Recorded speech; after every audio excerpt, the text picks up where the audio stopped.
Hello friends, welcome to கல்வி TV. நான் உங்கள் ஆஷிக். இந்த வீடியோவில் நம்ம அக்டோபர் மந்தோடைய முக்கியமான கரண்ட் அஃபேர்ஸ் தான் பார்க்க போகிறோம். மெயினாக அக்டோபரில் என்னென்ன அவார்ட்ஸ் கொடுத்துருக்காங்க, அதேமாரி அக்டோபர் மந்தில் என்னென்ன முக்கியமான தினங்கள் இருக்குது அப்படிங்கிறத பார்க்க போகிறோம்.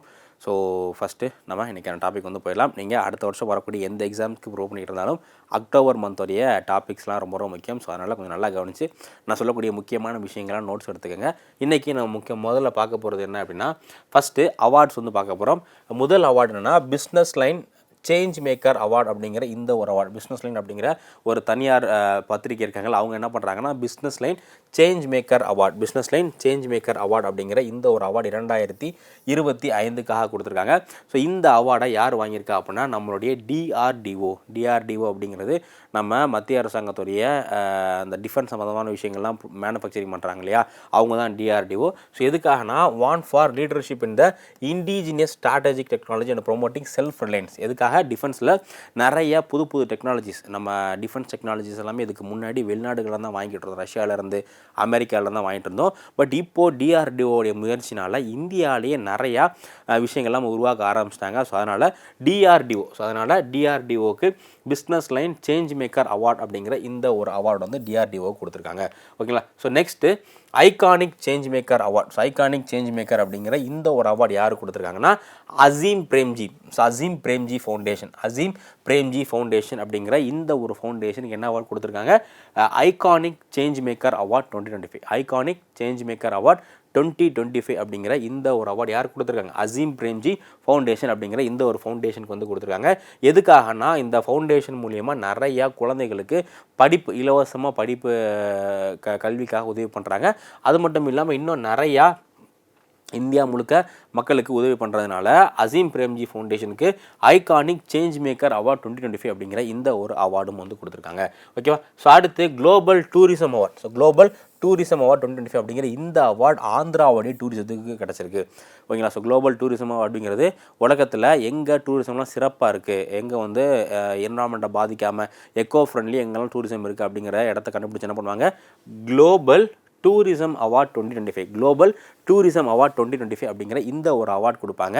இப்போது 2025ஆம் ஆண்டுக்கான குளோபல் டூரிசம் அவார்டு யாருக்கு கொடுத்துருக்காங்க, ஆந்திர பிரதேஷ். ஸோ ஆந்திர பிரதேசத்துக்கு குளோபல் டூரிசம் அவார்டு கொடுப்பாங்க. இது பார்த்திங்க அப்படின்னா எதுக்கு, honour for the innovative sustainable tourism and eco friendly project. Sustainable tourism அப்படிங்கிறது இப்போது நம்ம ஹிமாலயாஸ்க்குலாம் டூரிசம் போகும்போது என்ன பண்ணுறோம், இங்கேருந்து பிளாஸ்டிக் இதெல்லாம் கொண்டு போயிட்டு அதை பொல்யூட் பண்ணுறோம் இல்லையா, அந்த மாதிரி பொல்யூட் ஆகாமல் எக்கோ ஃப்ரெண்ட்லி என்வரான்மெண்ட் ஃப்ரெண்ட்லியான டூரிசத்தை ஆந்திரா ப்ரொமோட் பண்ணுறதுக்கு நிறையா ப்ராஜெக்ட் ஸ்கீம்ஸ்லாம் போட்டிருந்தாங்க.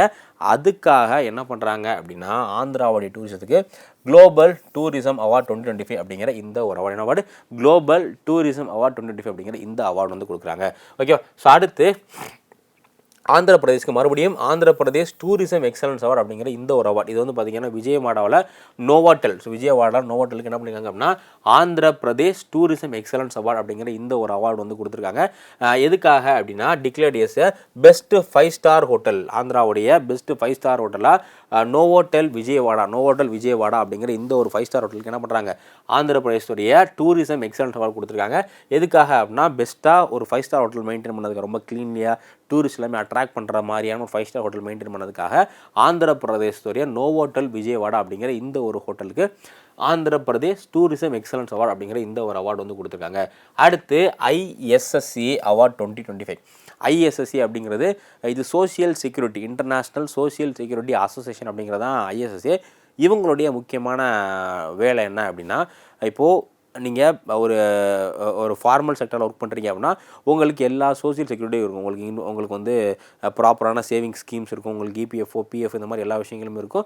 அதே மாதிரி உங்களுக்கு இன்சூரன்ஸ் எல்லாமே ப்ரொவைட் பண்ணுவாங்க. ஆனால் யாரெல்லாம் இன்ஃபார்மல் செக்டரில் இருக்காங்களோ அவங்களுக்கு அந்த கம்பெனி எந்த விதமான சோசியல் செக்யூரிட்டியுமே ப்ரொவைட் பண்ண மாட்டாங்க. ஸோ அதனால் கவர்மெண்ட் நிறையா social security scheme, for example Atal pension Yojana அப்படிங்கிற பென்ஷன் ஸ்கீமாக இருக்கட்டும், அதே மாதிரி இன்சூரன்ஸ் ஸ்கீம், இந்த மாதிரி நிறையா சோசியல் செக்யூரிட்டி ஸ்கீம் கொண்டு வராங்க இல்லையா. ஸோ இந்தியாவில் அந்த சோசியல் செக்யூரிட்டி ஸ்கீம்ஸ் எல்லாமே சிறப்பாக செயல்படுத்தினதுக்காக நம்ம இந்திய அரசாங்கத்துக்கு ISSA 2025 அவார்டு அப்படிங்கிற இந்த ஒரு அவார்டு யாருக்கு, கவர்மெண்ட் ஆஃப் இந்தியாவுக்கு கொடுத்துருக்காங்க. கவர்மெண்ட் ஆஃப் இந்தியா இந்த சோசியல் செக்யூரிட்டியில் ஒரு மிகப்பெரிய சாதனை பண்ணிருந்துச்சு. என்ன சாதனை அப்படின்னா social security coverage from 19% to 64.3%. அப்போனா என்ன அர்த்தம்னா 2014 அந்த சமயத்தில் இந்தியாவில் வெறும் 19% மக்கள்கிட்ட மட்டும்தான், வெறும் 19% மக்களுக்கு மட்டும்தான் சோசியல் செக்யூரிட்டி ஏதோ ஒரு சமூக பென்ஷன் ஸ்கீமோ இல்லை வந்து இன்சூரன்ஸ் ஸ்கீமோ இருந்துச்சு. ஆனால் இப்போ வந்து பார்த்தீங்க அப்படின்னா 64.3%, எவ்வளோ 64.3%, 64.3% மக்களுக்கு நிறையா சோசியல் செக்யூரிட்டி பெனிஃபிட் இருக்குது. ஸோ அதனால் இப்போ என்ன பண்ணுறாங்க, இன்டர்நேஷ்னல் சோஷியல் செக்யூரிட்டி அசோசியேஷன் நம்ம இந்தியன் கவர்மெண்ட்டுக்கு ISSA அவார்டு அப்படிங்கிற இந்த ஒரு முக்கியமான அவார்டை கொடுத்துருக்காங்க. ஓகேங்களா. So next TANSA award 2022. So TANSA award இது என்ன அப்படின்னா தமிழக அரசாங்கம் கொடுக்கக்கூடிய ஒரு சயின்டிஃபிக் அவார்ட். அந்த சயின்ஸ் அண்ட் டெக்னாலஜியில் யாரெல்லாம் பெஸ்ட்டாக சிறப்பாக செயல்பட்டுருக்காங்களோ அவங்களுக்கு தமிழக அரசாங்கம் கொடுக்கக்கூடிய அவார்டுக்கு பேர் தான் என்ன, டான்சா அவார்டு அப்படிங்கிற இந்த ஒரு அவார்டு. இதை தமிழக அரசாங்கம் யாருக்கு கொடுத்துருக்காங்க அப்படின்னா ப்ரொஃபஸர் ஆர்த்தூர் ஜேம்ஸ். யார்? ப்ரொஃபஸர் ஆர்த்தூர் ஜேம்ஸ் அப்படிங்கிற இவருக்கு தமிழக அரசாங்கம் என்ன பண்ணுறாங்க அப்படின்னா டான்சா அவார்டு அப்படிங்கிற இந்த ஒரு அவார்டு வந்து கொடுத்துருக்காங்க. இவர் எந்த ஃபீல்டில் எக்ஸ்பர்ட், எந்த ஃபீல்டில் ரிசர்ச் பண்ணவர் அப்படின்னா sustainable marine research and environmental conservation. So இவர் வந்து மெரைன் சம்மந்தமான கடல் சம்மந்தமான விஷயத்தில் ஆராய்ச்சி பண்ணியிருக்காரு. அது மட்டும் இல்லாமல் என்விரான்மெண்ட்டாக பாதுகாக்கிறதுல நிறைய விஷயங்கள் பண்ணவர் தான் யார், ஆர்த்தர் ஜேம்ஸ் அப்படிங்கிற இவருக்கு தமிழக அரசாங்கம் Tamil Nadu science and TNSA award அப்படிங்கிற இந்த ஒரு அவார்டை ஆர்த்தர் ஜேம்ஸ் அவர்களுக்கு தமிழக அரசாங்கம் கொடுத்துருக்காங்க. ஓகேங்களா. Next world best consumer bank 2025. இது வந்து சிறந்த கன்சியூமர் பேங்க் அப்படின்னா நம்முடைய கன்சியூமர்ஸ்க்கு சிறந்த சேவை வழங்கக்கூடிய ஒரு பேங்க் தான் என்னென்னா பெஸ்ட் கன்சியூமர் பேங்க். ஸோ 2025 ஆண்டுக்கான பெஸ்ட் கன்சியூமர் பேங்க் வேர்ல்டுலேயே சிறந்த கன்சியூமருக்கான பேங்காக யார் அறிவிச்சிருக்காங்க, SBI state bank of India இருக்கு இல்லையா. ஸோ ஸ்டேட் பேங்க் ஆஃப் இந்தியாவை தான் வேர்ல்டு பெஸ்ட் கன்சியூமர் பேங்காக, வேர்ல்டுடைய பெஸ்ட் கன்சியூமர் பேங்க் எந்த பேங்க் அறிவிச்சிருக்காங்க, SBI. ஓகேங்களா. So state bank of India வந்து அறிவிச்சிருக்காங்க. யார் இந்த அவார்டு கொடுக்குறாங்கன்னா குளோபல் ஃபினான்ஸ் அவார்டு அப்படிங்கிற இந்த அவார்டு. ஓகேங்களா. So global finance award for innovation and customer service. So கஸ்டமர்ஸ்க்கு சிறந்த சர்வீஸ் வழங்கினதுக்காக SBIக்கு என்ன பண்ணுறாங்க, வேர்ல்டு பெஸ்ட் கன்சியூமர் பேங்க் 2025 அப்படிங்கிற இந்த ஒரு அவார்டு கொடுத்துருக்காங்க. ஓகேங்களா. So next international Amy nomination 2025. இதில் யார் நாமினேட்டாக இருக்கா அப்படின்னா நம்மளுடைய தல்ஜித் தோஷன்ஜ் அப்படிங்கிற இவர் வந்து பார்த்திங்க அப்படின்னா இந்த எமி அவார்டு அப்படிங்கிறது ரொம்ப ரொம்ப ஒரு முக்கியமான அவார்டு. இந்த அவார்டில் இந்தியாவை சேர்ந்த தல்ஜித் தோஷாஞ்ச் அப்படிங்கிற இவர் வந்து நாமினேட்டாக இருக்கார். ஸோ இவருக்கு வந்து பார்த்திங்க அப்படின்னா best actor for Amar Singh Chamkila. So best actor for Amar Singh Chamkila அப்படிங்கிற இந்த ஒரு கேட்டகரிக்காக யாரை நாமினேட் பண்ணியிருக்காங்க, எமி அவார்டு, இன்டர்நேஷ்னல் எமி அவார்டுக்கு தில்ஜித் தோஷாஞ்ச் அப்படிங்கிற இவரை நாமினேட் வந்து பண்ணியிருக்காங்க. ஓகேங்களா. ஸோ அடுத்து மிஸ் யூனிவர்ஸ் 2025 ஆண்டுக்கான மிஸ் யூனிவர்ஸ் பட்டம் யார் வாங்கியிருக்கா அப்படின்னா அப்படிங்கிற இவங்க தான் 2025 ஆண்டுக்கான மிஸ் யூனிவர்ஸ் அப்படிங்கிற இந்த ஒரு பட்டம் வந்து வாங்கியிருக்காங்க.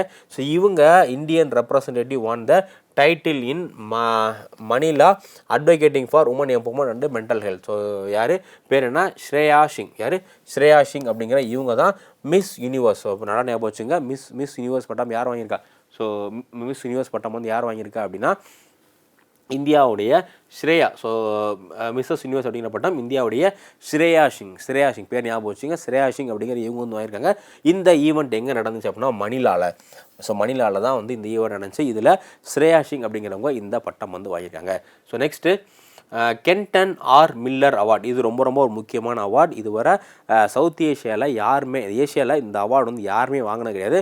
முதல்ல இந்தியாவில் இந்த அவார்டு யார் வாங்கியிருக்கா அப்படின்னா கென்டன் ஆர் மில்லர் அவார்டுக்கு பேர் என்ன, கென்டன்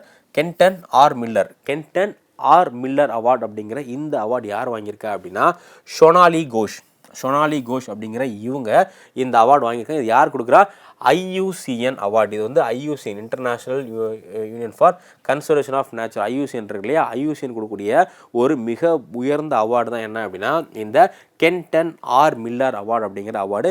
இதை யார் கொடுத்துருக்கா, இந்த அவார்டு வந்து ஷொனாலி கோஷ் அப்படிங்கிற இவங்களுக்கு இந்த அவார்டு வந்து கொடுத்துருக்காங்க. எதுக்காக அப்படின்னா கசிரங்கா தேசிய பூங்கா. ஸோ கசிரங்கா நேஷனல் பார்க் பற்றி கேள்விப்பட்டிருப்பீங்க இல்லையா, இங்கே தான் இந்த ஒன் ஹார்ன் ரைனோ அப்படிங்கிற அந்த ஒற்றை கொம்புள்ள காண்டாமிருகம் அதிகமாக இருக்கக்கூடிய ஒரு இடம் தான் வந்து இந்த கசிரங்கா நேஷ்னல் பார்க். இந்த கசிரங்கா நேஷ்னல் பார்க்குடைய வைல்ட் லைஃப் கன்சர்வேட்டிவ் ஆஃபீஸர் இருக்கக்கூடிய நபர் தான் யார்?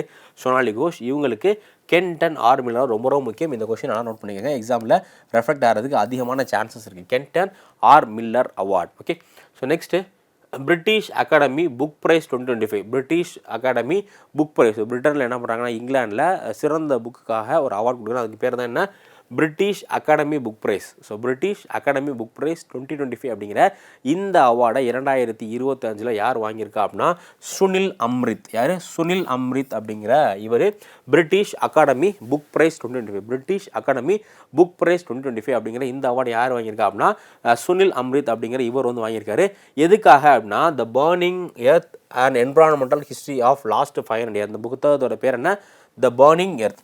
த burning earth and 500 and environmental history of last 500 years and environmental history of last 500 years அப்படிங்கிற இந்த புத்தகத்துக்காக சுனில் அம்ரித் அப்படிங்கிற இவருக்கு என்ன அவார்டு கொடுத்துருக்காங்க?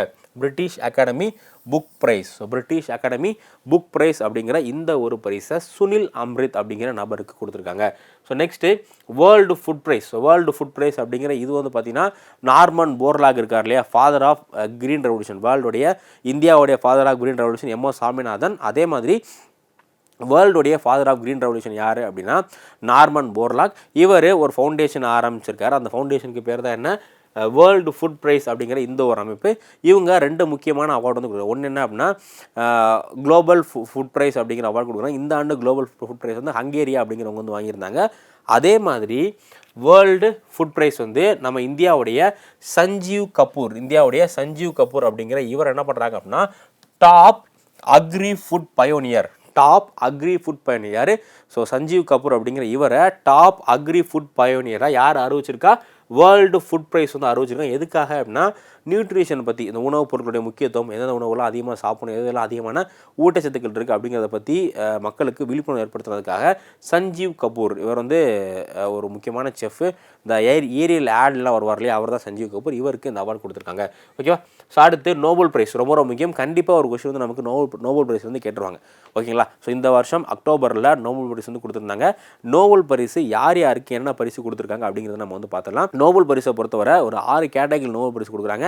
இதில் எக்ஸாமில் கேள்வி எப்படி கேட்பாங்க அப்படின்னா ஒரு கேட்டகரி கொடுத்துருவாங்க. ஒரு நோபல் பரிசில் ஒரு கேட்டகரி கொடுத்துட்டு இதில் யாருக்கு நோபல் பரிசு கொடுத்துருக்காங்க, எந்த நபருக்கு நோபல் பரிசு கொடுத்துருக்காங்க அப்படிங்கிற மாதிரி கேட்பாங்க. இல்லைனா இந்த ஆண்டு கெமிஸ்ட்ரிக்கான நோபல் பரிசு என்ன விஷயத்துக்காக, என்ன ரிசர்ச்சுக்காக கொடுக்கப்பட்டது அப்படிங்கிற மாதிரி எந்த விஷயத்துக்காக அவங்களுக்கு நோபல் பரிசு கொடுத்துருக்காங்க அப்படிங்கிற மாதிரியான கேள்விகள் தான் வந்து வரும்.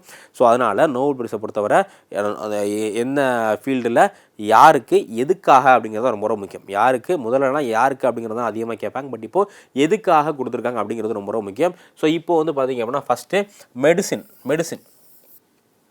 மெடிசின்கான நோபல் பரிசு யார் கொடுத்துருக்காங்க அப்படின்னா மொத்தம் வந்து ஒரு 3 பேர்த்துக்கு கொடுத்துருக்காங்க. யார் அப்படின்னா புருக்கோவ், ராம்ஸ்டெல், அதுக்கப்புறமா ஷகுச்சி. யார்?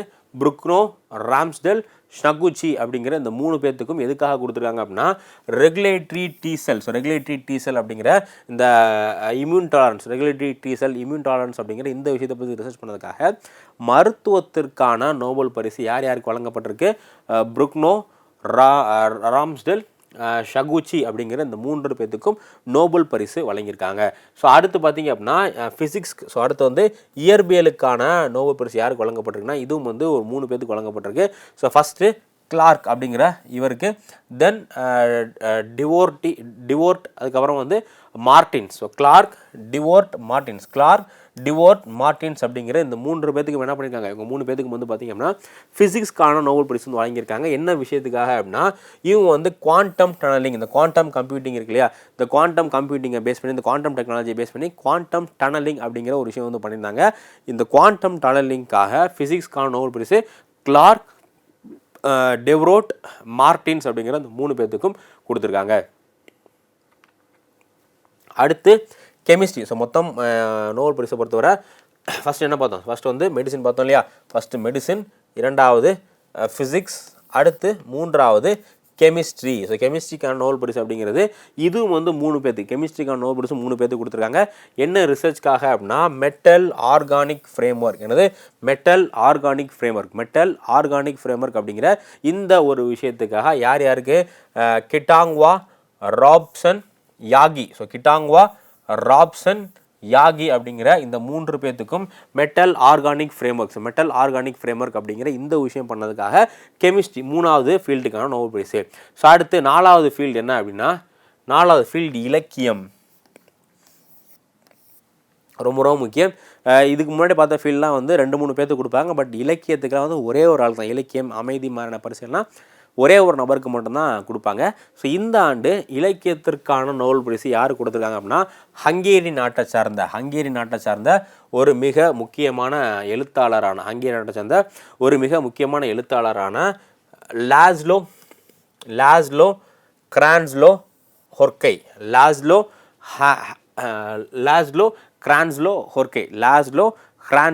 கொர்கை அப்படிங்கிற இவங்க வந்து ஒரு மிகப்பெரிய எழுத்தாளர். எந்த நாட்டை சார்ந்தவங்க? ஹங்கேரியை சார்ந்த எழுத்தாளர் தான். யாருன்னா லாஸ்லோ கிரான்ஸோ கொர்கே அப்படிங்கிற இவங்களுக்கு இலக்கியத்திற்கான ஓகேங்களா. ஸோ இலக்கியத்திற்கான நோபல் பரிசு வந்து கொடுக்கப்பட்டிருக்கு. ஸோ அடுத்து 5வது கேட்டகரி என்ன அப்படின்னா, அமைதிக்கான நோபல் பரிசு. இது ரொம்ப ரொம்ப முக்கியம். ஸோ இந்த ஆண்டு டொனால்டு ட்ரம்ப்புக்கு தான் அமைதிக்கான நோபல் பரிசு கொடுக்கப்படும் அப்படிங்கிற மாதிரி எதிர்பார்க்கப்பட்டது. ஆனால் இந்த ஆண்டு அமைதிக்கான நோபல் பரிசு வேற ஒரு நபருக்கு கொடுத்துருக்காங்க. யார் அப்படின்னா, வெனிசுவேலா. ஸோ சவுத் அமெரிக்காவில் வெனிசுவேலா அப்படிங்கிற நாடு இருக்கு இல்லையா, இந்த வெனிசுவேலா நாட்டில் டெமோக்ரஸி வரணும் அப்படிங்கிறதுக்காக ரொம்ப நாளாக போராடிக்கிட்டு இருக்கக்கூடிய ஒரு நபர் தான் யார் அப்படின்னா, மரியா கோர்னியா மெச்சடோ. பேர் என்ன? மரியா கோர்னியா மெச்சடோ. 3 பேரும் ஒரே ஆளோட பேர் தான். மரியா கோர்னியா மெச்சடோ அப்படிங்கிற இவங்களுக்கு என்ன அவார்டு கொடுத்துருக்காங்கன்னா, அமைதிக்கான நோபல் பரிசு கிடைச்சிருக்கு. ஸோ இவங்க வந்து வெனிசுவேலா நாட்டை சேர்ந்தவங்க. வெனிசுவேலா டெமோக்ரசி வர்றதுக்காக, ஹியூமன் ரைட்ஸ் வந்து சரியாக இருக்கணும் அப்படிங்கிறதுக்காக நிறையா போராட்டங்கள்லாம் பண்ணியிருக்காங்க. அதுக்காக மரியா கொரினா மெச்சடோ அப்படிங்கிற இவங்களுக்கு என்ன அவார்டு? அமைதிக்கான நோபல் பரிசு கொடுத்தது. ரொம்ப ரொம்ப ரொம்ப முக்கியமான கொஷின்ஸ். கண்டிப்பாக அமைதிக்கான நோபல் பரிசு பற்றி எக்ஸாமில் ரிப்பீட்டடாக கேட்பாங்க. ஸோ நெக்ஸ்ட்டு லாஸ்ட் என்ன அப்படின்னா, இது 5வதா அமைதிக்கு வந்து 5. அடுத்து 6வது. ஸோ லாஸ்ட் கேட்டகிரி பொருளாதாரம், எக்கனாமிக்கல் சயின்ஸ். ஸோ பொருளாதாரத்திற்கான நோபல் பரிசும் 3 பேர்த்துக்கு வந்து கொடுத்துருக்காங்க. ஓகேங்களா. ஃபஸ்ட்டு வந்து மோகிர். ஸோ ஃபஸ்ட் வந்து பார்த்திங்க அப்படின்னா மோகிர் அப்படிங்கிற இவருக்கு.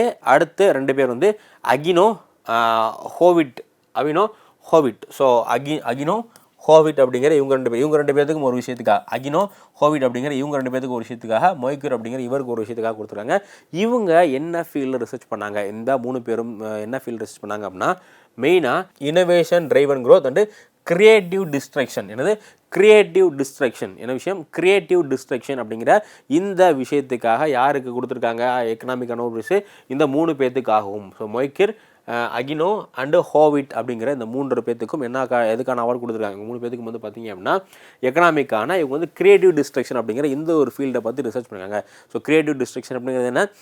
ஒரு புதுசாக ஒரு விஷயம் வர்றதுனால, இப்போ நம்ம புதுசாக ஒரு கண்டுபிடிப்புகள் வர்றதுனால பழைய விஷயம் வந்து மறந்து போயிடும். ஃபார் எக்ஸாம்பிள், இப்போ நம்ம வந்து டிஜிட்டல் போர்டு அப்படிங்கிற இந்த ஒரு விஷயம் கண்டுபிடிச்சனால நம்ம நார்மலாக ஸ்கூலில் இந்த இதெல்லாம் யூஸ் பண்ணக்கூடிய பழைய போர்டு இருக்கு இல்லையா, அந்த பழைய சாக்பீஸ் போர்டு, அந்த போர்டு இப்போ காணாமல் போயிருக்கும். அதே மாதிரி இப்போ வந்து நம்ம செல்ஃபோன் மொபைல் ஃபோன்லாம் வந்ததுனால டெலிஃபோன் நிறைய இடத்துல இல்லாமல் போச்சு. ஸோ முன்னாடிலாம் பார்த்தீங்கன்னா ₹1 காயின் போட்டு பேசுகிற மாதிரினா ஃபோன் நிறையா இருக்கும். பட் இப்போது அது வந்து இல்லை. ஏன்? இப்போது நமக்கு வந்து மொபைல் ஃபோன் அதிகமாக வந்ததுனால நம்ம யாருமே லேண்ட்லைனையோ இல்லை டெலிஃபோனையோ வந்து பயன்படுத்துறது கிடையாது. ஓகேவா. ஸோ அதுக்கு பேர் தான் கிரியேட்டிவ் டிஸ்ட்ரக்ஷன்ஸ். இனோவேட்டிவ் க்ரோத் அப்படிங்கிறதுனா நிறைய நாடுகள் இனோவேஷனால, புதுமையான கண்டுபிடிப்புகள்னால இப்போ நிறைய நாடுகள் வந்து க்ரோத் ஆகிட்டு இருக்கு.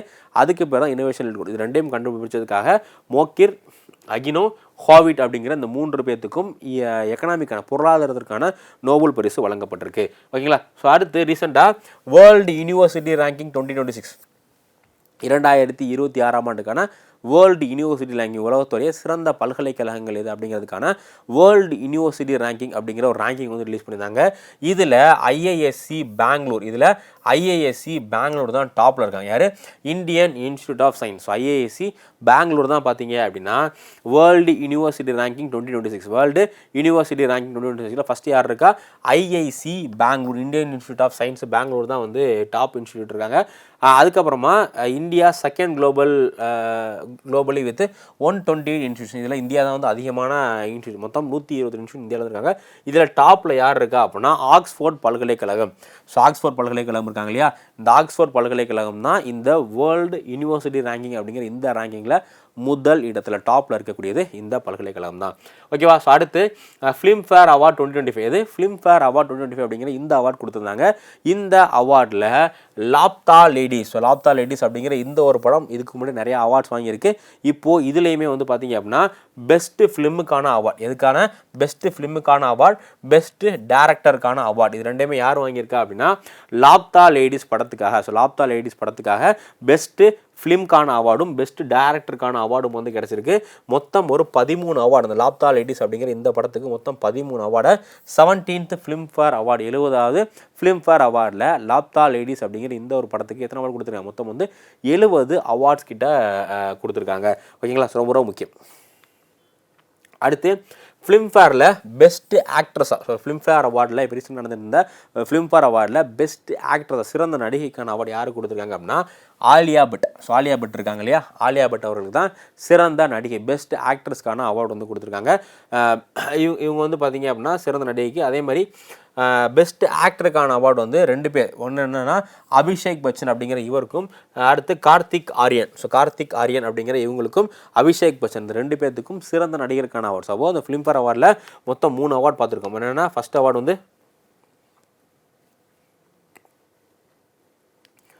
ஸோ ஃபிலிம்ஃபேருடைய ஃபஸ்ட் அவார்டு என்ன கொடுத்துருந்தாங்க, லாப்தா லேடிஸ்க்கு பெஸ்ட்டு ஃபிலிம்மு பெஸ்ட் டேரக்டருக்கான அவார்டு லாப்தா லேடிஸ்க்கு. அது மட்டும் இல்லாமல் இந்த படத்துக்கு எக்ஸ்ட்ரா ஒரு 13 அவார்டும் கொடுத்துருக்காங்க.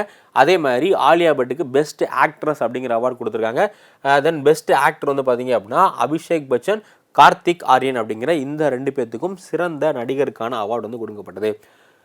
அடுத்து நம்ம முக்கியமான தினங்கள், ஸோ அக்டோபர் மந்தோடைய முக்கியமான தினங்கள் பார்க்கலாம். So first September 29. செப்டம்பர் 29 என்ன தினம் கொண்டாடுறாங்க அப்படின்னா வேர்ல்டு ஹார்ட் டே, இதயத்தை பாதுகாக்கிறதுக்காக வேர்ல்டு ஹார்ட் டே. ஸோ இதயத்தை பாதுகாக்கிறதுக்காக வேர்ல்டு ஹார்ட் டே எப்போ கொண்டாடுறாங்க அப்படின்னா செப்டம்பர் 29. எப்போது செப்டம்பர் 29 வேர்ல்டு ஹார்ட் டே கொண்டாடுறாங்க. இந்த ஆண்டு வேர்ல்டு ஹார்ட் டேவுடைய கருப்பொருள் என்ன அப்படின்னா ஸ்மால் லைஃப் ஸ்டைல் சேஞ்சஸ். என்னது small life style changes big health benefit. எனது small life style changes big health benefit, small life style changes big health benefit அப்படிங்கிற இதுதான் world heart day. World heart day 2029 கருப்பொருள். இது எந்த தேதியில் கொண்டாடுறாங்க, September 29 world heart டே கொண்டாடுறாங்க.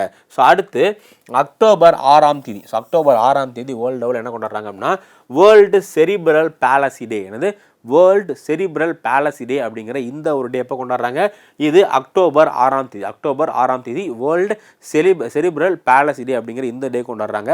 இதுக்கான கருப்பொருள் யூனிக் அண்ட் யுனைடெட். எனது unique and United, unique and United அப்படிங்கிறது தான் வந்து இந்த செரிப்ரல் பாலசி அப்படிங்கிற இந்த டேவுடைய கருப்பொருள். இது எப்போ அக்டோபர் 6 இதோடைய முக்கியமான விஷயம் என்ன அப்படின்னா கிட்டத்தட்ட வேர்ல்டில் 18 மில்லியன் மக்கள், வேர்ல்டில் 18 மில்லியன் மக்கள் கிட்ட செரிப்ரல் பாலசி அப்படிங்கிற இந்த ஒரு நோயினால் பாதிக்கப்பட்டிருக்காங்க. ஓகேவா. ஸோ அடுத்து ஒவ்வொரு ஆண்டும் October 10 October 10 world mental health டே. வேர்ல்டு மென்டல் ஹெல்த் டே, உலக மனநல தினம். வேர்ல்டு மென்டல் ஹெல்த் டே எப்போ கொண்டாடுறாங்க, அக்டோபர் 10 வேர்ல்டு மென்டல் ஹெல்த் டே வந்து கொண்டாடுறாங்க. இந்த ஆண்டு 2025 வேர்ல்டு மென்டல் ஹெல்த் டேக்கான கருப்பொருள் என்ன அப்படின்னா access to service, access to service, mental health in catastrophe and emergencies. Access to service, mental health in catastrophes and emergencies அப்படிங்கிறது தான் இதோட இது. இந்த மென்டல் ஹெல்த் டேல இந்தியாவுடைய ஃபர்ஸ்ட் மென்டல் ஹெல்த் அம்பாசிடர், இந்தியாவுடைய ஃபர்ஸ்ட் மென்டல் ஹெல்த் அம்பாசிடர் ஒரு நபரை நியமிச்சிருக்காங்க. அவங்க யார் அப்படின்னா தீபிகா படுகோன் இருக்காங்க இல்லையா. ஸோ தீபிகா படுகோனை தான் இந்தியாவுடைய ஃபர்ஸ்ட் மென்டல் ஹெல்த் அம்பாசிடரா, அந்த மனநலம் சம்பந்தமான விஷயங்களுக்கான ஒரு தூதுவராக யாரை நியமிச்சிருக்காங்க, தீபிகா படுகோனை நியமிச்சிருக்காங்க. ஸோ அடுத்து அக்டோபர் 18 ஸோ அக்டோபர் 18 வேர்ல்டு மேனோபாஸ் டே. ஸோ வேர்ல்டு மேனோபாஸ் டே அப்படிங்கிற இந்த ஒரு டே எப்போ கொண்டாடுறோம், அக்டோபர் 18 அக்டோபர் 18 வேர்ல்டு மேனோபாஸ் டே வந்து கொண்டாடுறோம். இதுக்கான கருப்பொருள் என்ன அப்படின்னா லைஃப் ஸ்டைல் மெடிசின் இன் menopause health, life style medicine இன் மெனோபாஸ் ஹெல்த் அப்படிங்கிற இதுதான் வந்து இது. ஸோ மெனோபாஸ் அப்படிங்கிறது என்னென்னா பெண்களுக்கு ஒரு 40 இயர்ஸ்க்கு மேலே அவங்களுடைய மென்சுரல் சைக்கிள் வந்து ஸ்டாப் ஆகிடும். அந்த விஷயம் தான் நம்ம என்ன சொல்கிறோம், அதுதான் வந்து நம்ம மெனோபாஸ்ன்னு சொல்கிறோம். இதை பற்றி ப்ரொமோட் பண்ணுறாங்க. இந்த சமயத்தில் அவங்க பாடியில் நிறைய ஹார்மோனல் சேஞ்சஸ்லாம் ஏற்படும்.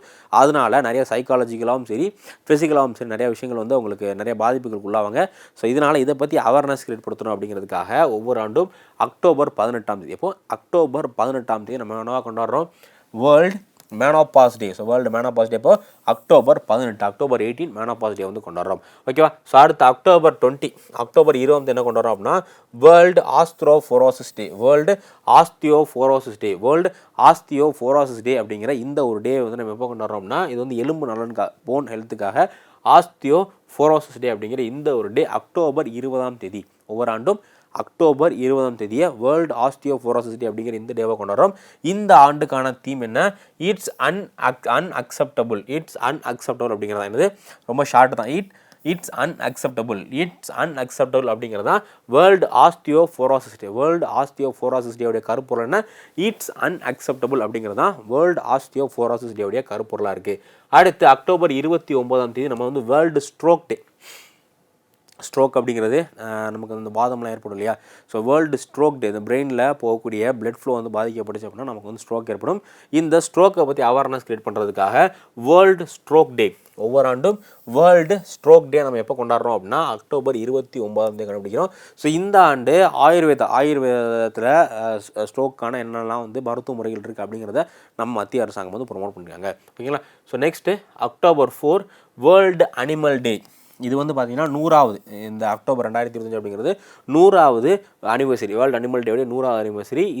இந்த அனிமல் டேக்கான கருப்பொருள் என்ன அப்படின்னா save animal save planet. So save animal save planet அப்படிங்கிறது தான், சேவ் அனிமல் சேவ் பிளானட் அப்படிங்கிறது தான் 2025ஆம் ஆண்டு அக்டோபர் 4 நம்ம கொண்டாடக்கூடிய வேர்ல்டு அனிமல் டேவுடைய கருப்பொருளாக இருக்குது. ஓகேவா? ஸோ அடுத்து முக்கியமான டே என்ன அப்படின்னா அக்டோபர் 23, அக்டோபர் 23 டே ஸ்னோ லெப்பர்ட் டே. பனிச்சிறுத்தைகள் இருக்குல்ல, இந்தியாவில் ஹிமாலயா பகுதியில் ஹிமாச்சல் பிரதேஷ், அருணாச்சல் பிரதேஷ், இந்த மாதிரி உத்தரகாண்ட், இந்த மாதிரி ஹிமாலயன் ஸ்டேட்ஸ் இருக்கு இல்லையா, இந்த ஹிமாலயன் ஸ்டேட்ஸில் எல்லாமே வந்து நமக்கு பனிச்சிறுத்தைகள் காணப்படும். இந்த மாதிரி வேர்ல்டில் நிறையா ஸ்னோ ஏரியாவில் ஸ்னோ லெப்பர்ட் வந்துருக்கும். இந்த ஸ்னோ லெப்பர்டை பற்றி பாதுகாக்கணும் அப்படிங்கிறதுக்காக வேர்ல்டு ஸ்னோ லெப்பர்ட் டே, என்னது வேர்ல்டு ஸ்னோ லெப்பர்ட் டே ஒவ்வொரு ஆண்டும் அக்டோபர் 23ஆம் தேதி ஸ்னோ லெப்பர்ட் டே வந்து கொண்டாடுறாங்க. இதுக்கான கருப்பொருள் என்ன, ப்ரொடெக்டிங் த மவுண்டெயின் கார்டியன்ஸ். என்னது, ப்ரொடெக்டிங் த மவுண்டெயின் கார்டியன்ஸ். ப்ரொடெக்டிங் த மவுண்டெயின் கார்டியன்ஸ் அப்படிங்கிறது தான் வேர்ல்டு ஸ்னோ லெப்பர்ட் டேவுடைய கருப்பொருளாக இருக்குது.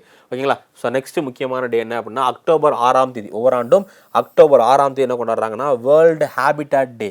வேர்ல்டு ஹேபிட்டாட் டே அப்படிங்கிறது தான் இது. இதை நம்ம இந்தியா சார்பாக ministry of urban and housing, ministry of urban and housing affairs தான், ஹவுசிங் அண்ட் அர்பன் அஃபேர்ஸ் தான் இந்த ஆண்டுக்கான வேர்ல்டு ஹேபிட் டே கொண்டிருக்காங்க.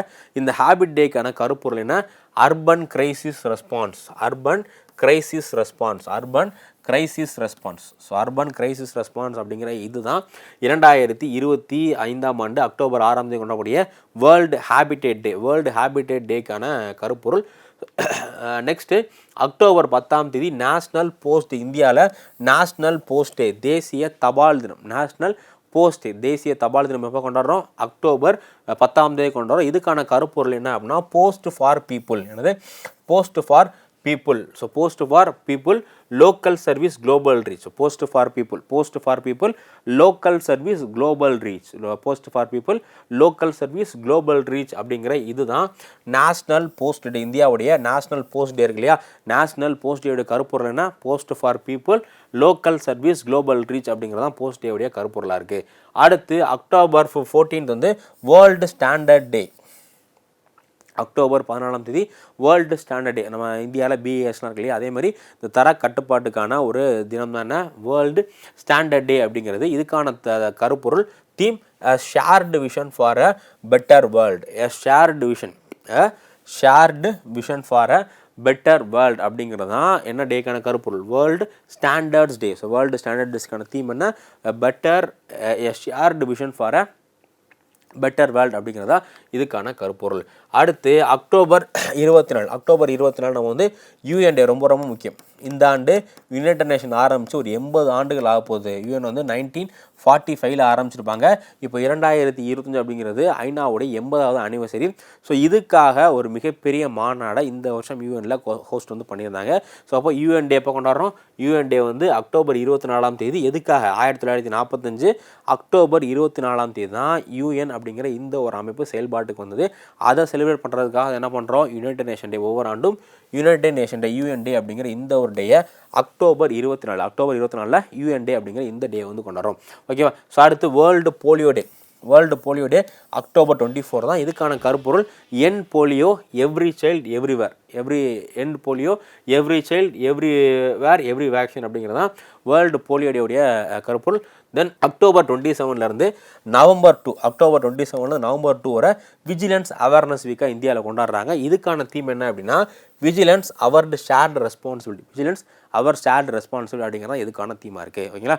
ஸோ இதோட நமக்கு இன்றைக்கான டாபிக் முடியுது. ஸோ நம்ம அடுத்த வீடியோவில் அடுத்த டாபிக் வந்து பார்க்கலாம். தேங்க்யூ.